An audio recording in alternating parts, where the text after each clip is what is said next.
It's not an easy concept, but it's something that can be learned very easily, I believe. We will go through a few moves and then you will start participating because e4, c5, knight f3, e6, these are all developing moves. They're normal moves. Mm, mm. G3, knight to c6. And now it's your turn. You have the white pieces. What would you play in this situation and why? I mean, since I moved the G pawn, it feels as if I did it to Fianchetto. Mm-hmm. But the thing is that diagonal is already occupied by two pawns. So doing a Fianchetto, moving my my light squared bishop to h2 doesn't seem to give me so much. Mm-hmm. Okay. G2. So I think I'd move my light squared bishop to c4. But then the problem is, it feels as if I've wasted a move when I moved the pawn on g2 to g3. Mm-hmm. And also, if you move the bishop to c4, that's another waste of time because d5 comes with tempo. Yeah.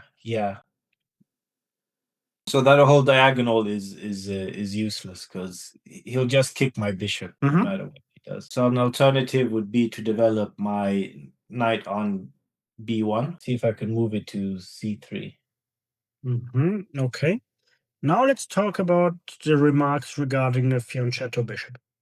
White has already committed e4 and g3, right? So he has opened up both diagonals here. Mm-hmm. The thing is, once the bishop moves along this diagonal, the king on g1 will be horribly weak because these white squares will be very weak. Yeah. So the bishop in this position certainly has to go to g2. Yeah. Okay. This is for the purpose of king safety too. Yeah. If you're Fianchetto very often, you want to have the bishop there. Otherwise, your king is weak. And the point of g3 is that you put your bishop on g2. Yeah. Okay. Otherwise, you don't play g3. Okay. Pawns. Yeah, that's what I suspected. Otherwise, you'd have just wasted a tempo there. But I was thinking it's blocked by so many. I mean, it's blocked by my knight and my pawn, but I think there's a bigger plan in the future because now I own a very big diagonal, the biggest diagonal on the board. The largest. Exactly. Yeah. Very good. And this g3, bishop g2 is based on a principle that pawns serve our pieces, not our pieces the pawns. So we make space for the bishop and then put the bishop there. And you don't need to be too worried about this knight and this pawn because, as we will see in the game, white will have no problems whatsoever solving this issue. So now black plays g6. But let's assume black played something normal like this. In these kind of positions, yeah, you surely can go knight c3. But another approach here is pawn to d3. Yeah. And the entire point here is after d5, knight to d2. So we protect this one more time, avoid the queen exchange. Yeah, we don't want the queens to be exchanged as white. We are going to play a King's Indian attack. So we play the King's Indian, but with colors reversed. Yeah, so the bishop is on g2, very typical for the King's Indian. We have played g3. Usually it's g6, bishop g7, knight f6. Yeah. Here we have g3, bishop g2, knight f3. Yeah. And what comes with the King's Indian attack usually are attacks on the king. So here, rook e1, b5. For example, this would be very, very typical for the King's Indian, yeah? Something like this. And then the knight goes to g4 and you try to attack the opponent's king. I showed you I that. only feel that my king feels very exposed somehow. I don't know why, but I guess it's well guarded. But exactly, it's well guarded. You have 4 minor pieces around your king. You can't have more minor pieces around your king. And I showed you these moves so quick because this is only about the concept. We don't want to go deeper into this opening, yeah? It is just to show that white can well react to anything here. But black played g6. And now I want you to figure out various plans for white. What can white do here? And which plan would you choose? Perhaps the knight on f3. It can be easily kicked by one of his pawns, it feels. Yeah, and if we look into the position, we see one thing: white is not finished with development. So usually, if we are not finished with development, we don't want to jump around with the knights. So then I have two options. I could either develop the knight on b1, or I could push my d pawn, so I open up a diagonal for my dark squared bishop. Very good. What if you castled? Yeah, I could castle also and get my rook closer to the center. Your king to safety, the rook closer to the center, yeah? Yeah.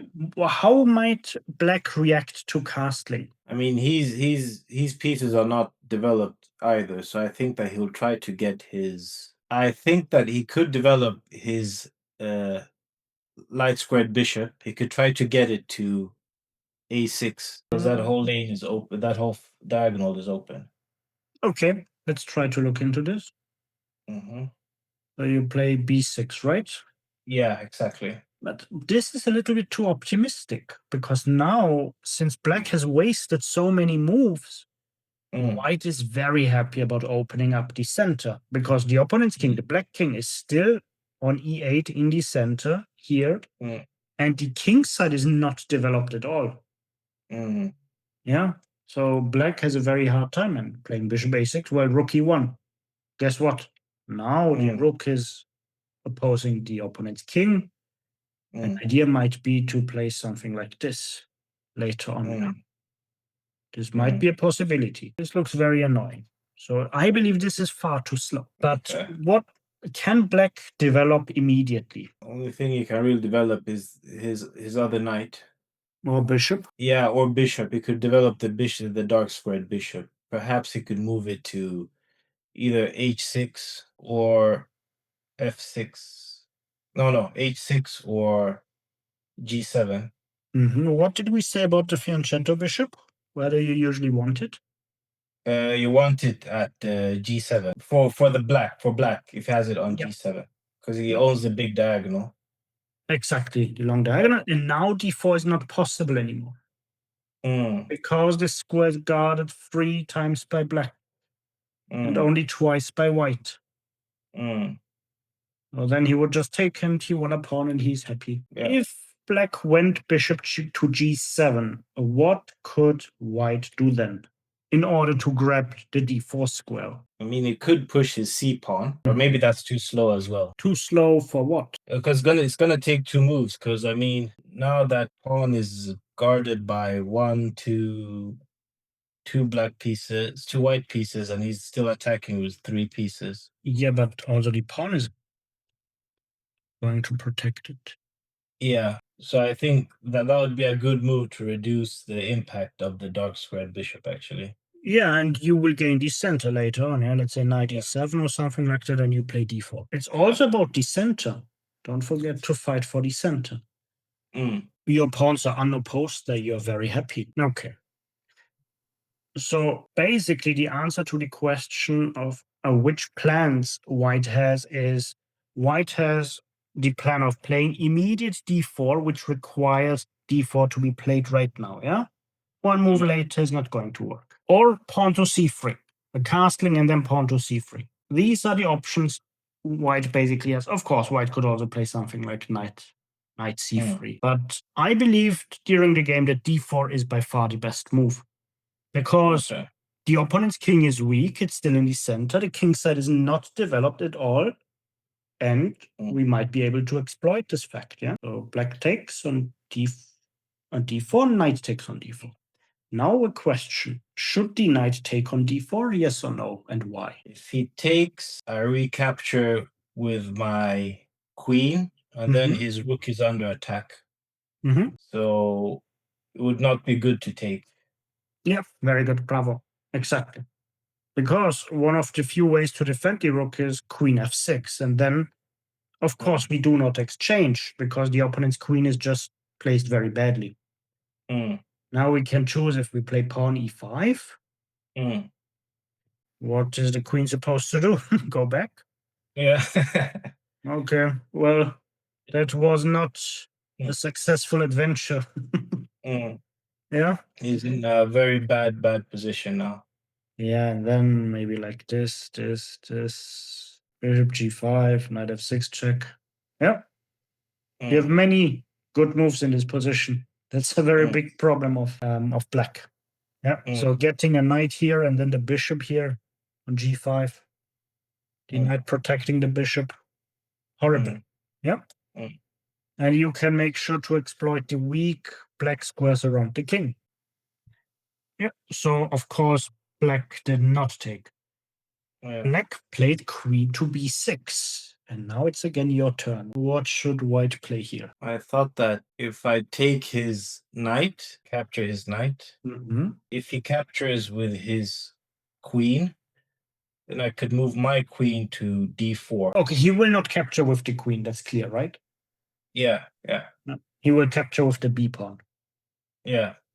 Yeah. Okay, that's one move. What's the alternative to this? Thing is, every time somebody comes out with their queen, I want to bully their queen. How can we do that? I still haven't castled. So but I like the fact that my king is still in the center. Yeah, but currently your knight on d4 is under attack, right? Yeah. So I have to do something. I could push my c pawn to protect. Pawn c3, very good. Which other moves do you have in order to? I could move my dark squared bishop to e3, and then it could become like a discovered attack later on. If the queen doesn't move. Yeah, if the queen doesn't move. But most likely it will move, right? Because there's something unprotected. But you mean he has something unprotected? No, white has something unprotected. The bishop on c1 has a job. Ah, the b pawn. Very good, yeah. I've fallen for that so many times. I've fallen for it so many times, and it's very powerful and annoying because once he loses that, then the rook is under attack again. Yeah, in this case, the rook wouldn't be lost, but this position is very annoying, yeah. Yeah. This is horrible. So do we have a way to enable bishop e3 without losing the pawn on b2? I can't see what I can do. Well, where can the knight move? My knight in the center, it could move back to b3, but it doesn't feel like a good move. But you solve a problem, right? Yeah, I solve a problem. And then it's protected. And I could move it to b3, and then I could move my pawn to e3.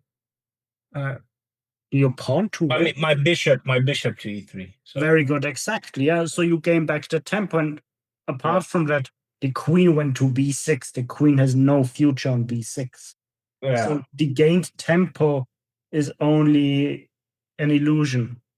The queen will be forced to go back to c7 at some point. So yeah, you discussed both moves here. Knight takes c6 was played by Carlsen against Swidler in a blitz game in 2012, if I'm not mistaken, in Astana, Kazakhstan. Yeah. But the main move in this position that is being played here these days is knight b3, because knight takes c6 looks nice, but black has some pawns in the center, right? And this is annoying. While knight b3, and now you just come out with your bishop and you don't need to deal with the pawn majority of black. Both moves are approximately equally good, but knight b3 is so much easier to play. So from a practical perspective, knight b3 and every single time, in my opinion. But to be honest, I also calculated knight takes c6 during the game. Pawn to d6, a very standard move, but what do you think is really annoying me? If I was black, why would I be worried in this position? What is black really missing to do here? I'm trying to think here. If you had black, you would probably play differently, right? You wouldn't move your pawns all day long. No. I have to start developing my minor pieces. Exactly. The problem now, I boxed in my dark squared bishop. It loses that diagonal. Okay, but we talked about the Fianchetto bishop, right? Yeah. Okay, yeah. So its long-term future is on g7. Yeah. And this is exactly what bothered me. During the game, I thought, okay, bishop to g7 is very logical, even if he gives up the square to some extent. But I thought, okay, the position of black is not pleasant, but black is playing. It's not like black has immediately lost or anything. Thought, okay, it's an unpleasant position, but maybe holdable. But d6, another pawn move, and now it's your turn again. What would you play here? Good thing is that the moment I see that the pawns are not in a chain, I see a weakness. So I'm trying to exploit that weakness. Have you finished development? No. Is exploiting the pawn issue possible while developing your pieces? No, I don't think I should prioritize that. No. I think I should prioritize developing my pieces. Mm-hmm. And I mean, I could regain that tempo by moving my dark squared bishop to e3. Mm-hmm. Let's say And you I do that. force a move. I force a move on the queen. Very good. And now, how many minor pieces do you have developed? 1, 2, 3, 3. Exactly. You have 4 minor pieces. 3 out of 4 you have developed. How many minor pieces has black developed? Only 1. Yeah, not so good. Mm. But I didn't want to play bishop e3 here for one reason. Bishop e3 is a very obvious move, and it is good. It is going to be good a move later, and it is going to be a good move in 2 moves. So I thought I will just castle. I just cast and wait. Maybe he will lose even more time. Now he plays queen to c7. What do we play here? I'm thinking of if I should develop my b1 knight, move it to c3. Very good. Yeah. And now this is funny because now bishop g7 is not working, right? This way we are threatening a pawn. Yeah. So black plays a6, so black loses more time. What do we play? Then we can get the bishop to e3. Exactly. Bishop e3. Black plays knight to f6. Now white has developed all minor pieces, and now white needs to come up with a coherent plan, taking into account all the things that are going on the board. What do you think should white play? My knights are quite stuck. They can't do much. Well, you have developed them. Yeah. It's not bad, yeah. Yeah. But you are right, yeah. The scope of influence is limited. Yeah. I'm trying to see if I can engage my rook in some way. The thing is, if I move my queen to f3, it attacks the knight. So it has to move the knight, and then I could give the d file to a rook. So then I've managed to move my queen, and I've managed to develop a rook. Yeah, and then whichever rook you take, you just give him enough time to castle him. Yeah. And he escapes. Here, if we take a sober look at the position, we see one thing. We don't want to open up our king side, right? We have castled and f4, h4. These moves don't serve our cause, right? So let's elaborate how our knights and this bishop can become strong. And then one square really stands out. Which square of black's camp looks really weak? g5 is not guarded. Yeah, but that's not on the queen side. No. I don't know if it could be b5. Here it's protected by a pawn. b5 is protected by a pawn. c5 is also protected. Pick a square that is not protected by a pawn, and it's not protectable by a pawn. On the queen side, that's not protected by the pawn. And cannot be protected. Now I'm trying to see. I think it's by a5, but it's protected by the queen. So and the knight, yeah. Yeah, and the knight. So and black could play b6 later on, yeah. Yeah. So which square cannot be protected by pawns on the queen side? By black pawn. I see a7, but it's protected by the rook. But you're right, a7 is a weak square, okay? Another square along that diagonal that is weak. Could it be b6? Exactly. Yeah. Exactly. I think I'm so scared because the queen is facing it. Yeah, but I just wanted to be named a square, or you name a square that is not protectable by a pawn. Okay. Yeah. So b6. If we get enough control over b6, then we have a very good position, right? So how can we achieve that? How can we get more control over b6 with white? The good thing is my dark squared bishop is already facing it. I mean, I could move my knight to a4. Yeah, but I would love to have that square controlled by a pawn, Mhm. because a pawn covering b6 will make matters much worse for black. The How can you issue is control b6 with a pawn? that would be very difficult to get a pawn that would require so many moves. Two moves. Okay, so I mean, I could push the a pawn Two. first to a4 and then to a5. Yeah. And not only are you on your way to a5, you're also preventing b5. Mm, Yeah. okay. So this move serves multiple purposes. Mm, Now, in the game, if something like bishop g7 was played, you would play a5 as mentioned. Yeah. And just to illustrate this, you can improve your position. Now you can play something like this, for example. And black is suffering a lack of space, right? And the problem is not only is he lacking space, which also makes it hard to get good squares for his pieces, the problem is now that white will actually enter black's camp. mm, Knight b6 or bishop b6. Very annoying moves, yeah? And obviously taking here doesn't work because of bishop. mm, Bishop b6, yeah? This is a double attack, and you just win material. So black naturally doesn't want to allow that. mm, So black plays b6. mm, Now we will do an evaluation of the position. The first thing that stands out to me is that there are a lot of pieces by black that are not defended at all. Can you name mm. me 4 pieces that are not defended at all in black's camp? I see the knight on f6 Very is good. not defended. Mhm. The rook on h8 and the rook on a8 as well. Very good. I think the rest are defended, right? There's an undefended piece left. Are the bishops defended? I mean, yeah, the bishop is defended by the king and by the rook. Yep, you're absolutely right. Both bishops are defended by rooks. Is Yeah. the knight on c6 defended? Yes, it's defended by the queen. One piece remains. Is that one piece defended? Oh, the queen itself, sorry. Yep, exactly. Yeah, sorry. The queen itself is not defended. Yep. So black has 4 undefended pieces.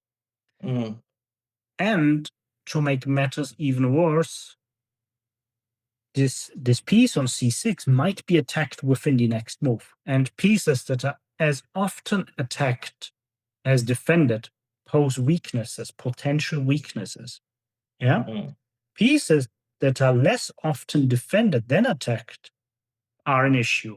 But also mm, pieces that are as often attacked as defended might mm, be the source of a problem, of a big problem. mm, So, and here you see this bishop on g2 might even shine to mm, a8. So the scope of this bishop on g2 is horrible for black. And it's mm, pretty funny because in the opening you were saying, the bishop on g2 is not such an active piece. mm, Yeah. So the idea of putting the bishop on g2 is to make it a strong piece later on. mm, Yeah. Because if it was anywhere on e2, it would be a passive piece, right? mm, Then maybe you would even put it on f3 and then back to mm, g2, right? mm. Very good. So the next move here is e5. And we go through this because this move is a little bit complicated. Black can take this pawn, right? Black wins a pawn. Mm, Problem now is this piece, the knight on c6, is as often defended as attacked. Attacked once, defended once. This knight on f6 is not defended at all. Do you see a move with which white can put pressure on both pieces? I mean, if his queen would move to f3. Very good. Queen to f3. Now the question is, can black save material? Because it looks like he's falling apart. Both knights are under threat. I thought maybe if he pushes his e5 pawn forward. Not only the knight on c6 is under attack, but also the knight on f6 is under attack, right? Oh, okay, yeah. Well, the guy's in a very tough spot now. Can Could he move the knight on f6 to d5? excellent. Excellent. Yeah. Interposing. The means of defense, which we learned from the book, are moving away. You move away. That's easy. You protect with another piece or pawn. You interpose. You capture the attack. Interposing. You put something in between. Knight to d5. What is the follow-up now? I mean, since the rook was undefended, I could move my queen to f6. Is a black piece defending f6? Oh, sorry, the knight. Sorry. Yeah, but you have the right idea in mind. Mm. Can you remove the knight? Yes, I can capture it with my own knight. Yep, we capture on d5. Knight takes d5. And now you can attack with your queen. Yeah, The rook must move, right? yeah. And suddenly you see you capture with the bishop. Mm. You gain the pawn back. And now Mm. let's compare something. My opponent, who was rated 2,130, 230 points higher than me back then, almost 9 years ago, yeah. Queen takes d5 was what he expected. And then he said, okay, this knight is weak. Then he plays bishop b7 and he might get away. Yeah, something like knight d8, protecting the bishop, attacking the queen and the bishop. Yeah, this was his idea. However, by playing the move you had in mind, queen f6, white spoils everything. Because now black must move with the rook and the bishop takes on d5. And now the problem is the bishop is putting also pressure on the c6 knight. Yeah. And now came bishop to b7. And I will explain you what I was thinking here. I was thinking I go rook e1. That's nice. Okay, I go rook d1. That's also nice. But I'm somehow slow. So I asked myself, what is this position about? And obviously, this position is about activity, right? Because white has this overwhelming initiative. White is attacking mercilessly. So is there a move that is in line with our concept? And then something stands out. The rook on a1 is a passive piece, right? The knight on c6 is a very active piece, relatively active for black. Yeah. So I decided to play pawn a5 with the idea that if the knight takes, that I sacrifice a pawn and then the rook for the knight. So I give up 3 points. But here, as I pointed out, the point system here is not about the points of the material we assign to the material, yeah, right? The point system should be more about the amount of active pieces we have. Black just got rid of a developed piece, and black had just 3 pieces in the game. It's this bishop, this knight, this queen.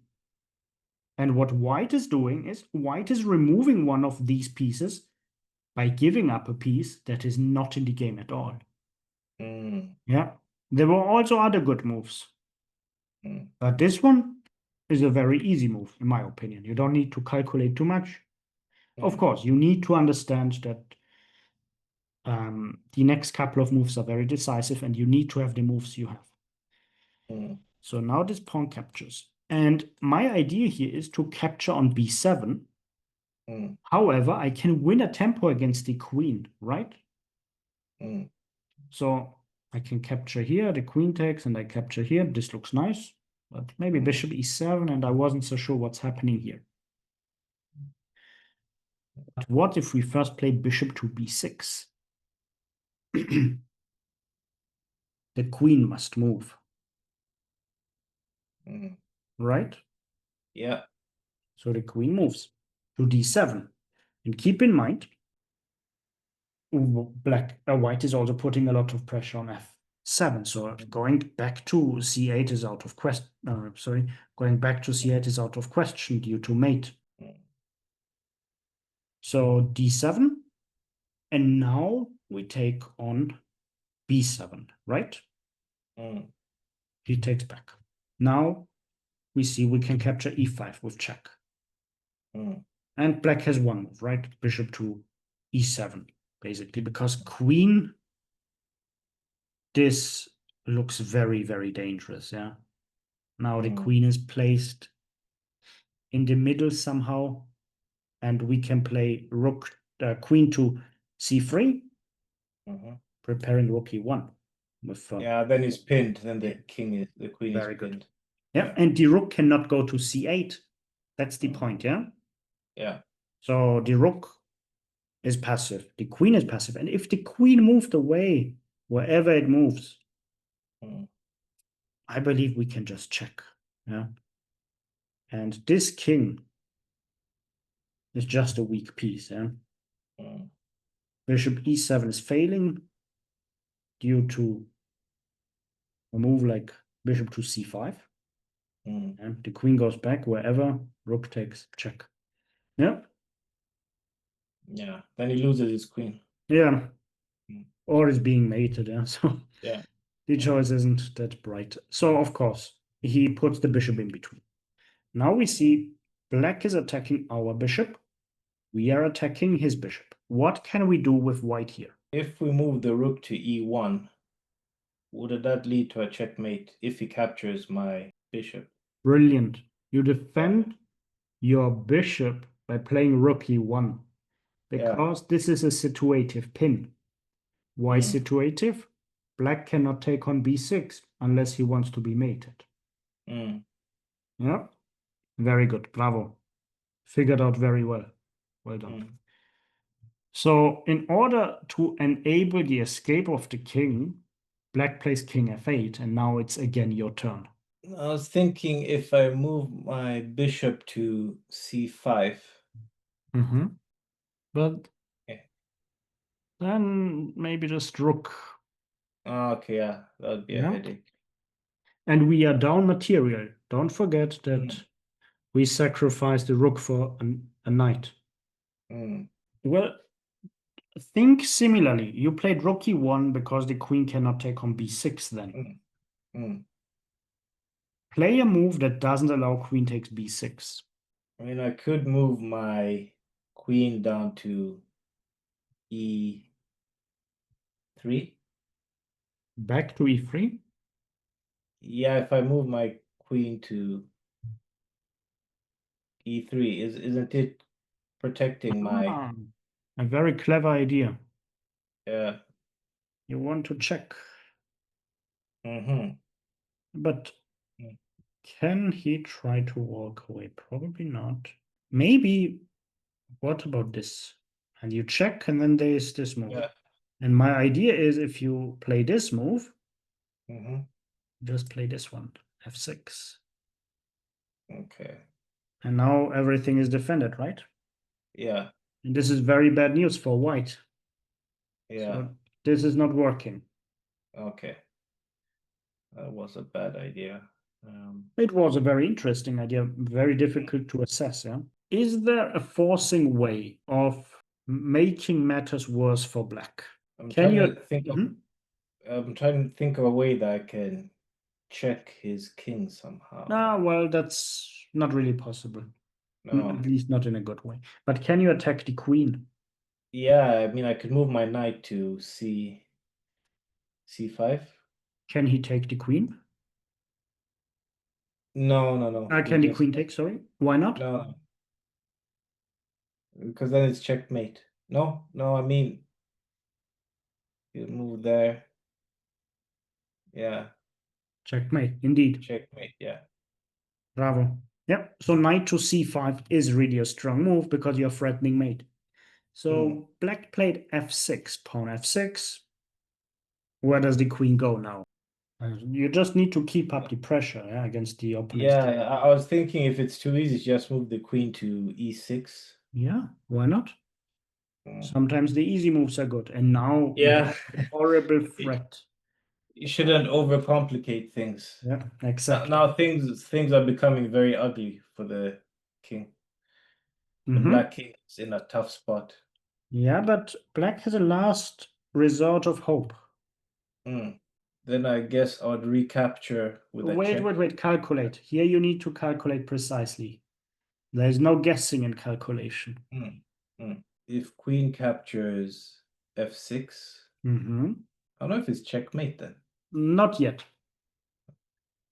I'm trying to think, because if he captures f6, He doesn't have any free squares to move the king. Yeah, but interposing. Yeah, so then he has to interpose with either his queen. Only his queen. Yeah. Yeah, only his queen. Yeah. Okay, So queen f7. Queen takes f6 yeah, check. Queen f7. What do you play then? then I could capture the bishop on c5. And this is That's a checkmate. because the queen is pinned. Yep. Excellent. Yeah, And if we had captured here, the king had just escaped. yeah. That had been very bad. Mm. Black is still up material. Don't forget this. We Yeah. must play precisely. Checkmate. Yeah. Very good. So this was a lesson on how to handle the initiative.